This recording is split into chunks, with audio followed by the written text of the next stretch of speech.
Welcome to Cauchy Infotech. நிறைய பேருக்கு ஒரு கேள்வி இருக்கும், சார் நான் வந்து ஒரு மெக்கானிக்கல் சிவில் சார், என்னால் வந்து ஐடிக்குள்ளே நுழைய முடியுமா, அந்த எக்ஸ்பீரியன்ஸ் எனக்கு எப்படி சார் இருக்கும், என்னால் கோடிங் பண்ண முடியுமா, டெக்னாலஜி கற்றுக்க முடியுமா, இது எப்படி தான் இருக்குன்ட்டு 1008 கேள்வி ஒருத்தருக்கு இருக்குங்க. அதெல்லாம் நாங்கள் என்ன பண்ணுறோம் அப்படின்னா வந்து ஒரு எக்ஸ்பீரியன்ஸ் ப்ரோக்ராம் மாதிரி நாங்கள் தரப்போகிறோம். எப்படின்னா நீங்கள் எங்கள் கம்பெனிக்கு ஒர்க் பண்ணலாம், எங்கள் கம்பெனிலேயே நீங்கள் படிக்கலாங்க, ஓகே, ஃப்ரீயாங்க. இது எல்லாமே பண்ணிவிட்டு அதுக்கப்புறமா வந்து இதை வந்து நீங்கள் எக்ஸ்பீரியன்ஸாக பயன்படுத்திக்கலாங்க.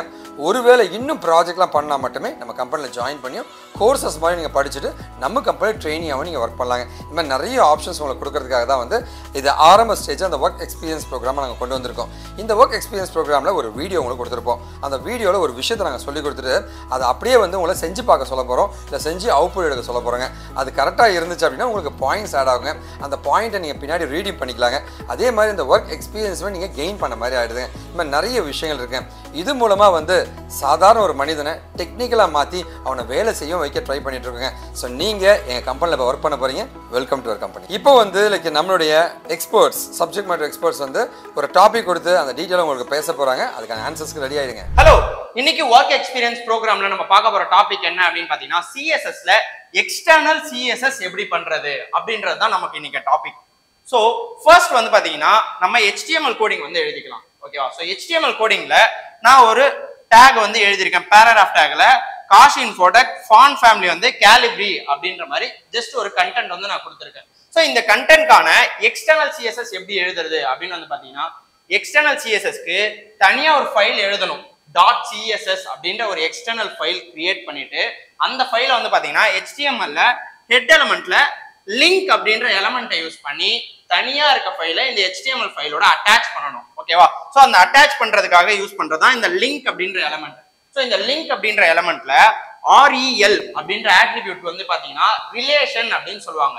ஸோ அதாவது என்னோட இந்த HTML ஃபைலுக்கும் அந்த CSS ஃபைலுக்கும் என்ன ரிலேஷன், இந்த HTML ஃபைலுக்கான ஸ்டைல் ஷீட் அப்படின்றதான் நம்ம வந்து இந்த REL அப்படின்ற ஆட்ரிபியூட்ல மென்ஷன் பண்றோம்.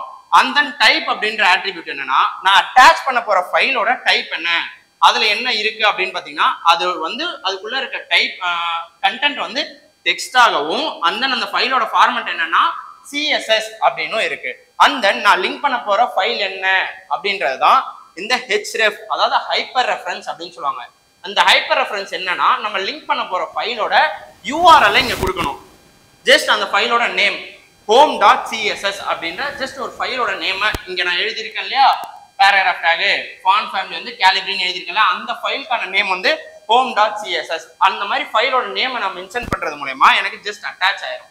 ஸோ ஜஸ்ட் இந்த ஃபைல் அட்டாச் ஆயிட்ட பிறகு நான் இங்க எழுதியிருக்க CSS எனக்கு இங்க அவுட்புட்டா கிடைக்கும். ஸோ அதாவது காஷி இன்ஃபோடெக் ஃபாண்ட் ஃபேமிலி வந்து பாத்தீங்கன்னா கேலிப்ரி அப்படின்ற மாதிரி கிடைக்கும். ஸோ இது ஒரு லைவ் அவுட்புட் எக்ஸாம்பிளோட நம்ம இங்க பாத்திரலாம். ஸோ இப்போ இங்க வந்து காஷி இன்ஃபோடெக் ஃபாண்ட் ஃபேமிலி வந்து கேலிப்ரி அப்படின்னு நான் இங்க கொடுத்துருக்கேன். இந்த மாதிரி எக்ஸ்டர்னல் ஃபைலா தனியா இங்க பாத்தீங்களா home.css அப்படின்ற ஒரு ஃபைல் வந்து நான் எழுதி வச்சிருக்கேன். இந்த home.css ஃபைல நான் இங்க HTML-ல லிங்க் டேக் யூஸ் பண்ணி நான் லிங்க் பண்ணி வச்சிருக்கேன், ஓகேவா? ஸோ அதாவது எப்படி லிங்க் பண்ணியிருக்கேன் அப்படின்னா லிங்க் டேக் ரிலேஷன் வந்து பாத்தீங்கன்னா ஸ்டைல் ஷீட் அப்படின்றது கொடுத்துட்டேன். டைப் வந்து டெக்ஸ்ட் CSS அப்படின்றது தான் அதோட ஃபார்மேட்டு. அந்த ஃபைலோட நேம் என்னன்னு பாத்தீங்கன்னா home.css அப்படின்றது கொடுத்தேன். எனக்கு அவுட்புட் வந்து இந்த மாதிரி கிடைச்சிருச்சு, கேலிப்ரி அப்படின்ற ஃபாண்ட் ஃபேமிலியில எனக்கு கிடைச்சிருச்சு, ஓகேவா? ஸோ ஜஸ்ட் இப்போ உங்களுக்கான ப்ரோக்ராம் என்ன, கொஸ்டின் என்ன அப்படின்னு வந்து பாத்தீங்கன்னா நான் இங்க அதே இதுதான் காஷி இன்ஃபோடெக் ஃபாண்ட் ஃபேமிலி வந்து ஏரியல் அப்படின்னு கொடுத்துட்டேன். எந்த எக்ஸ்டர்னல் ஃபைலையும் லிங்க் பண்ணிட்டேன். எக்ஸ்டர்னல் ஃபைல்ல ஃபாண்ட் ஃபேமிலி அதோட டைப் வந்து ஏரியல் அப்படின்றத கொடுத்து வச்சிருக்கேன். எனக்கு அவுட்புட்டா ஏரியல் டைப்ல இருக்க ஃபாண்ட் வந்து எனக்கு கிடைச்சிருச்சு. இப்போ உங்களுக்கான கொஸ்டின் என்ன அப்படின்னு பாத்தீங்கன்னா காஷி இன்ஃபோடெக் ஃபாண்ட் ஃபேமிலி வந்து தஹோமா அப்படின்னு இருக்கணும்.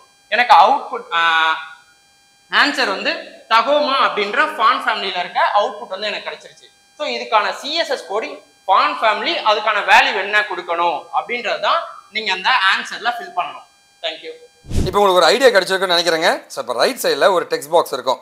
அந்த டெக்ஸ்ட் பாக்ஸில் வந்து நீங்கள் ஆன்சர்ஸை போட்டு சப்மிட் பண்ணுங்கள். கரெக்டாக இருந்துச்சுன்னா உங்களுக்கு பாயிண்ட் ஆட் ஆகும். உங்களுடைய எக்ஸ்பீரியன்ஸ் கவுண்ட் ஆக ஆரம்பிச்சிருச்சுங்க. சரி, ஓகே. இது இல்லாமல் வந்து லைக் டெக்னிக்கலாக நீங்கள் நிறைய படிச்சுக்கோங்க. உங்களுக்கு என்ன உதவினா நீங்கள் எப்போ வேணால் காண்டாக்ட் பண்ணலாங்க. இந்த லைவ் ஒர்க் எக்ஸ்பீரியன்ஸ் ப்ரோக்ராமில் லைக் ஜாயின் பண்ணியிருக்க உங்களுக்கு ஒரு மிகப்பெரிய நன்றி தெரிவிச்சுக்கிறேங்க.